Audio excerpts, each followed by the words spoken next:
Ms. Petitpas Taylor for Ms. Wilson-Raybould, seconded by Ms. Haidu, moves that a message be sent to the Senate to acquaint their honours that, in relation to Bill C-45, an act respecting cannabis, and to amend the Controlled Drugs and Substances Act, the Criminal Code, and other acts, the House agrees with Amendments 1, 2, 5, 6, 10, 11B and C, 12, 13, 14, 15, 16, 17B, 18, 19, 20, 21, 22, 24, 27, 28, 29, 30, 34, 35, 36, and 37 made by the Senate.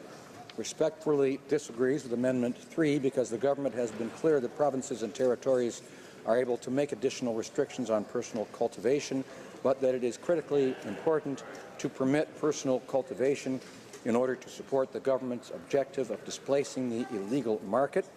Respectfully disagrees with Amendments 4, 11A, and 38 because they would be contrary to the stated purpose of the Cannabis Act to protect the health of young persons by restricting their access to cannabis. Respectfully disagrees with Amendment 7 because the criminal penalties and the immigration consequences aim to prevent young people from accessing cannabis and to deter criminal activity by imposing serious criminal penalties for prohibited activities, including importing and exporting cannabis and using a young person to commit cannabis-related offenses. Respectfully disagrees with Amendment 8 because the Cannabis Act already includes comprehensive restrictions on promotion. Respectfully disagrees with Amendment 9 because the government has already committed to establishing THC limits and regulations which will provide flexibility to make future adjustments based on new evidence and product innovation. Respectfully disagrees with Amendments 17A and 25 because other Senate amendments that the House is accepting would provide the minister with expanded powers to require security clearances, and because Amendments 17A and 25 would present significant operational challenges and privacy concerns. Respectfully disagrees with Amendment 23 because law enforcement has an obligation to maintain evidence unless there is a risk to health and safety, and provisions currently exist in the Cannabis Act to provide compensation should evidence be disposed of in order to be returned. Respectfully disagrees with Amendment 26 because mechanisms already exist to provide for public scrutiny of federal regulations. Proposes that Amendment 31 be amended by replacing the text of Section 151.1 with the following text: 151.11, 3 years after this section comes into force, the minister must cause a review of this act and its administration and operation to be conducted, including a review of the impact of this act on public health and, in particular, on the health and consumption habits of young persons in respect of cannabis use, the impact of cannabis on Indigenous persons and communities, and the impact of the cultivation of cannabis plants in a dwelling house. 2, no later than 18 months after the day on which the review begins, the minister must cause a report on the review, including any findings or recommendations resulting from it, to be laid before each House of Parliament. Respectfully disagrees with Amendment 32 because the bill already provides for a comprehensive review of the core objectives of the Cannabis Act, including a requirement to table a report in Parliament, and because the suggested amendment to Amendment 31 provides for a review of the public health impacts of the Cannabis Act. Respectfully disagrees with Amendment 33 because Parliament already has broad discretion to initiate studies of specific matters by parliamentary committees, and because the bill already provides for a comprehensive review of the Cannabis Act, including a requirement to table a report in Parliament. Debate. The Honourable Minister of Health. Thank you very much, Mr. Speaker. I am pleased to be here today and to speak to Bill C-45, the Cannabis Act. First of all, let me congratulate the other House for the remarkable work that they've done in the CALFA review. I would like to highlight the work that all senators have done over the last 7 months, as well as the many committee meetings. We are about to live through a historic moment in Canada. Once this bill is in force, it will change the way that our country controls access to cannabis. This will be a significant change for every single one of us, for governments, Indigenous peoples, enforcement organizations, health organizations, and all Canadians. As I have said many times, our objective with regards to legalization is to replace a system that does not work. We need to keep cannabis out of the hands of our children and profits out of the hands of criminals and organized crime. Bill C-45 gives us all the tools that we need to do this. As you know, Bill C-45 being presented today is the fruit of over 2 years of study and consultation. Task Force on Cannabis Legalization and Regulations. The task force consulted with a wide range of stakeholders, from the provinces and territories to law enforcement to health and safety experts. It also reached out to young Canadians, Indigenous people, and many others. Their feedback and recommendation certainly helped shape this bill. The proposed legislation is informed by lessons learned from jurisdictions in the United States and elsewhere that have legalized and regulated cannabis. It included effective practices from other regulatory regimes, such as tobacco, for which we have implemented a public health approach with demonstrated success. As a result, the proposed legalization strikes the right balance between making cannabis legally available to adults and protecting all Canadians. Over the last several months, the other place has reflected on this bill and debated it. 5 of its committees conducted in-depth studies and heard from over 200 witnesses. This work has led to a certain number of proposals to amend the bill. Some of these amendments helped to consolidate Bill C-45. Have proposed an amendment that would strengthen our ability to keep organized crime out of the legal industry by giving the minister the power to require specific persons associated with a licensed organization to hold a valid security clearance. There is no doubt that this change improves Bill C-45, and the government will fully support it. We are, however, concerned that other proposed changes could undermine the bill. After careful thought and consideration, we have decided not to support some of the proposed amendments. My colleague, Parliamentary Secretary of Health, will speak in more detail about this decision. In the meantime, I would like to focus on 2 specific issues that have captured the interest of the other place. Let's talk about the Indigenous perspective. The first concerns of Indigenous perspective on Bill C-45. In a recent letter, the Minister of Indigenous Services and I acknowledged the interest and concerns raised by the Standing Senate Committee on Aboriginal Peoples. We have committed to continue to take action in specific areas, including supporting mental health and addiction services, public education, and participation in cannabis production, and addressing jurisdictional and revenue sharing issues. We have committed to report to both chambers on progress in these areas within 12 months upon receiving royal assent. I would like to assure you that our government has noted these areas of interest and concern. We will address each area through continued engagement with Indigenous communities, Indigenous organizations, and with the Standing Committee in the Senate on Aboriginal peoples. Parlons maintenant de cultivation et de... And now, on home cultivation. Another matter that the other place carefully reviewed was growing cannabis at home. As you know, the bill proposes to allow adults to grow up to 4 plants per household. 3 reasons justify authorizing the limited growth of plants at home. First of all, by allowing people to grow a small number of plants for personal use, we are preventing the useless criminalization of citizens who are otherwise law-abiding. Then, allowing the limited growth of plants at home would displace the illegal market, which is unsafe and unregulated and supports criminals and organized crime. Rules for growing cannabis at home. setting a very low limit on the number of plants is a reasonable way to allow adults to cultivate cannabis for their personal use while prohibiting larger-scale grow-offs.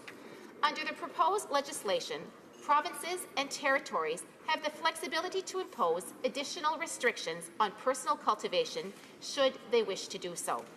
This flexibility will allow provinces and territories to tailor their legislation to local circumstances and priorities in keeping with the public health and safety objectives set out in the proposed Cannabis Act.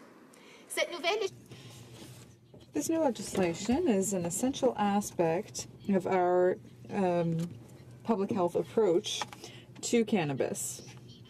The goal of this approach is to minimize the harm caused by consumption and to reduce the likelihood of problematic consumption. Our public health approach involves significant investments to raise awareness and to inform people, and those investments were made in budgets 2017 and 2018. It also involves attentive monitoring of consequences. With this strategy, we will be presenting Canadians with facts about cannabis. In this way, the government will be able to measure and understand the effects of these changes over time. We know that consuming cannabis does pose risks to people's health. These risks are higher among certain people of certain ages and people with particular health issues. Our goal is to give people the information they need to make educated decisions about cannabis and to reduce the risks as well. All of this, our top priority, however, Madam Speaker, is to protect our youth. We know that youth face the greatest health risks from using cannabis and are especially vulnerable of its effects. For this reason, the bill contains many measures that have been designed to restrict access to cannabis and to protect young people. This is essential given that Canadian youth use cannabis at a rate that are among the highest in the world. This is why Bill C-45 proposes serious criminal penalties for those who provide cannabis to anyone under the age of 18. It also includes prohibitions on promotion and advertising and on products, packaging, and labeling that would be appealing to youth. The bill tabled today was carefully designed to deal with a long-standing problem: the easy availability and widespread consumption of cannabis in Canada. The existence of an illegal market was a problem, and there were no protective measures for the public, particularly young people. We promised Canadians a solution, and we kept our promise. Over the last 2 years, our government has carried out an enormous amount of work in terms of research, analysis, and planning. We consulted different stakeholders, and we are committed to work with our partners. We made strategic investments to inform Canadians of the health effects of cannabis and the risks associated with impaired driving. We also examined and accepted several changes that we found to be reasonable, and that is what we will continue to do today. In conclusion, convinced that Bill C-45, Madam Speaker, gives us legal framework we need to protect Canadians, especially our young people. Canada is well positioned to make this change. We have already a world-class system for the production and regulation of cannabis for medical use. The bill proposes to build on this strong regulatory regime. We will continue working closely with our partners at the provincial and territorial level and Indigenous communities to ensure a successful implementation of this legislation once it is passed. The provinces and territories are ready, and so are Canadians. As parliamentarians, we have done our work, and we have produced a historic series of legislative measures that are in the best interests of Canadians. Thank you, Madam Speaker. In comments, the honourable member for Sarnia-Lambton. Well, thank you, Madam Speaker, and I thank the Minister for her speech. But clearly, she is not in possession of the facts, because although she claims that this new bill is going to work to eliminate marijuana from the hands of children, it's clear that that's not going to happen. Neither will it eliminate organized crime. We saw that in Washington State, where they did not allow home grow, that in fact that is where organized crime was eliminated. And the minister has gone on record saying what we're implementing here will accomplish that, when clearly in Colorado, who allowed home grow, that did not happen. And so knowing that 4 plants in a house can be 600 grams, and that was before they removed the height restriction, there will be a huge amount. And provinces like Manitoba and Quebec have recognized that that won't keep it out of the hands of children. Her own province of New Brunswick also has lockup provisions that they've put in, recognizing it doesn't. So with that, why did the minister allow home grow to be included in this legislation? The Honourable Minister of Justice, of Health, sorry. Thank you very much, Mrs. Speaker, and I'd like to thank my colleague for her question. Once again, I think we have to make it very clear that our objective in moving forward with Bill C-45 is very simple. We've made it very clear that we're moving forward with legalization, as we certainly want to restrict access to cannabis from our youth. We want to protect our youth, and we also want to regulate the product that is on the market. With respect to the issue of home grow, we have to recognize that if we want to displace the legal market, we have to use all the tools that we have at our disposal. We certainly recognize as well, Madam Speaker, that when we look at the medical cannabis use right now, when individuals have a prescription to grow cannabis for medical purposes, they also have the opportunity to grow that product at home. And we certainly feel that when we talk about recreational cannabis, that both systems should be consistent as well. I also have to add as well, Madam Speaker, that for all provinces and territories, should they choose that they want to add additional limits with respect to home cultivation, they will be able to do so. So if a province chooses that they only want to allow 1 plant to be grown, they can absolutely do that. And as my friend and colleague indicated, the province of New Brunswick, my home province, has even put a specific requirement that they are going to ensure, or they want to ensure, that New Brunswickers, if they choose home cultivation, they will have to do so under lock and key. Thank you, Madam Speaker. Questions and comments? The Honourable Member for Saanich Gulf Islands. Thank you, Madam Speaker. And I recognize that for the minister, for both ministers, this is a very difficult bill. Overall, I certainly support C-45. I think they've in general struck the right balance. But I am disappointed that some of the Senate amendments have been rejected, and I wonder if the minister could reconsider. I tried similar amendments when this was before committee. The ones that I could generally lump together are Clause 9, pages 10 and 11, and another one further in Clause 51, pages 29 to 31, ones that deal with what we might characterize as social sharing. I'm very concerned that young people won't realize that if they're 18 years old and their best friend is 17 years old, 11 months and 2 weeks, that passing a joint to them in a social setting would constitute distribution and could involve even jail time. I think that we ought to look at these amendments that came from the Senate. And again, I think the government's done a pretty fair job here. I have a lot of concerns for regulation. I'll raise those later. I'm very concerned to make sure that legal growing outdoors of organic cannabis is going to be permitted. But for now, looking at these amendments, I wonder if there might be some reconsideration around this particular area of concern. The Honourable Minister of Health. Thank you very much, Madam Speaker. My colleague for her question. I have to indicate very clearly that the Senate, as I've indicated earlier, has certainly been studying this piece of legislation for the past 7 months, and we absolutely appreciate the work that they've done.